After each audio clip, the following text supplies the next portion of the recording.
Your beliefs form walls within your infinite mind. Your conscious awareness is contained within these walls. You cannot go past them because you do not believe you can go past them.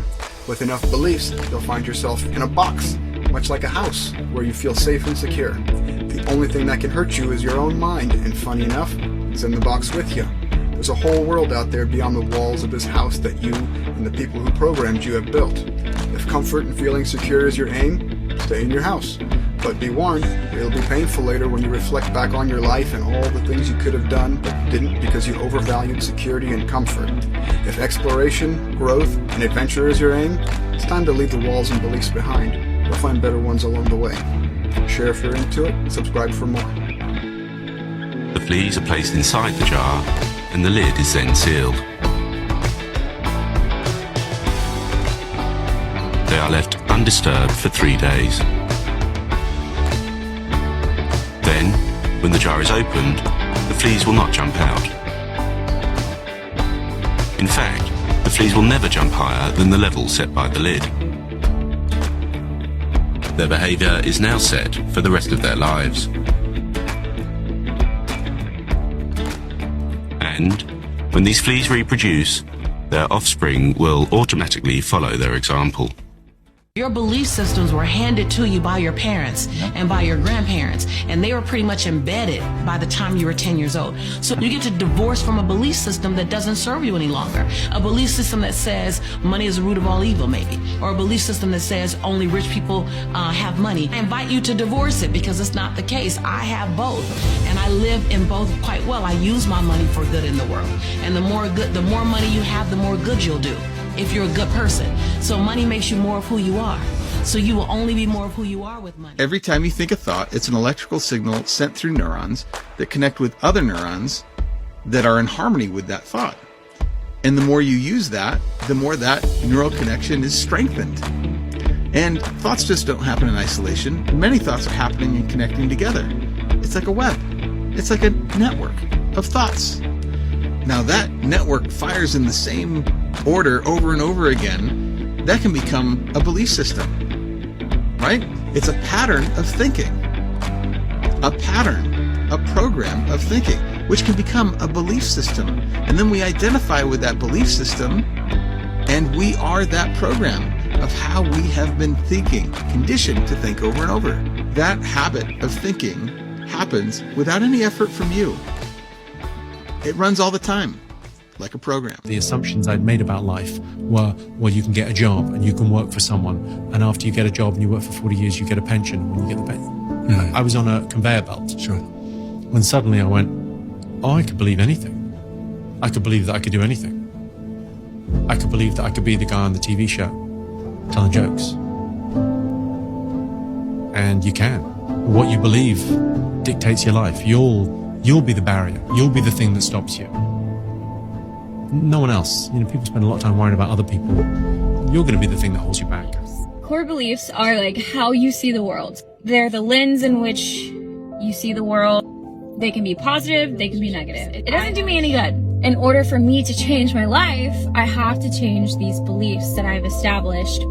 I can guarantee that you probably have some underlying core beliefs that are negative about yourself. And so if you are wanting to change, you have to look internally at those core beliefs to pinpoint what you're telling yourself is truth. That is actually not truth. It's just something that you created to protect yourself, most likely. And it affects and permeates throughout your entire existence. So if you want to change your life, look at your core beliefs and look at what you could shift, change, reframe in a more positive way. If you're carrying around a belief that doesn't belong to you, that's called stealing.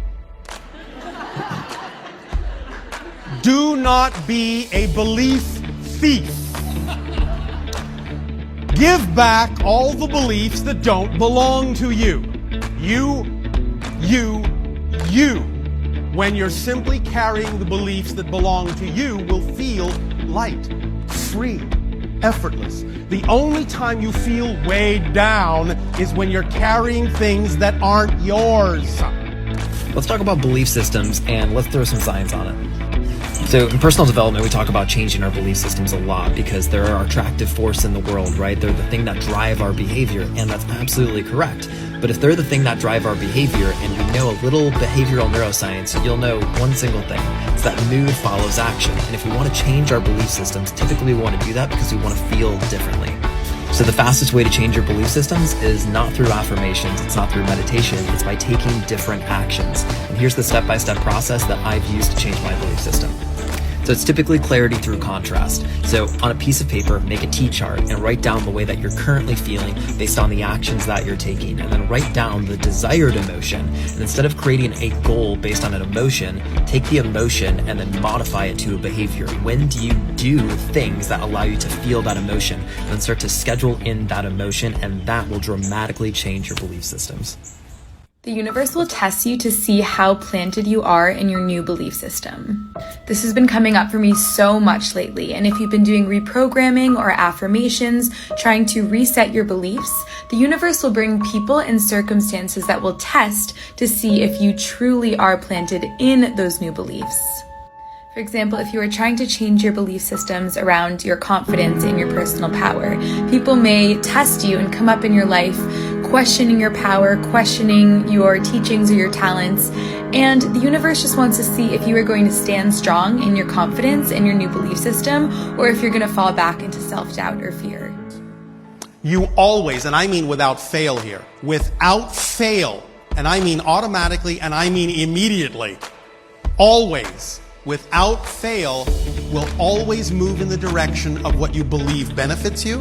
You will always move away instantly from what you believe does not. So if you find that you are holding on to things that you know don't benefit you, yet you're still holding on to them, there must be a definition that says that for some reason, that thing is actually more beneficial being held on to than being let go of. You have to find the definition that makes it appear to be the better choice, and find the contradiction in that definition. It comes from the belief that what you want, you cannot have. What?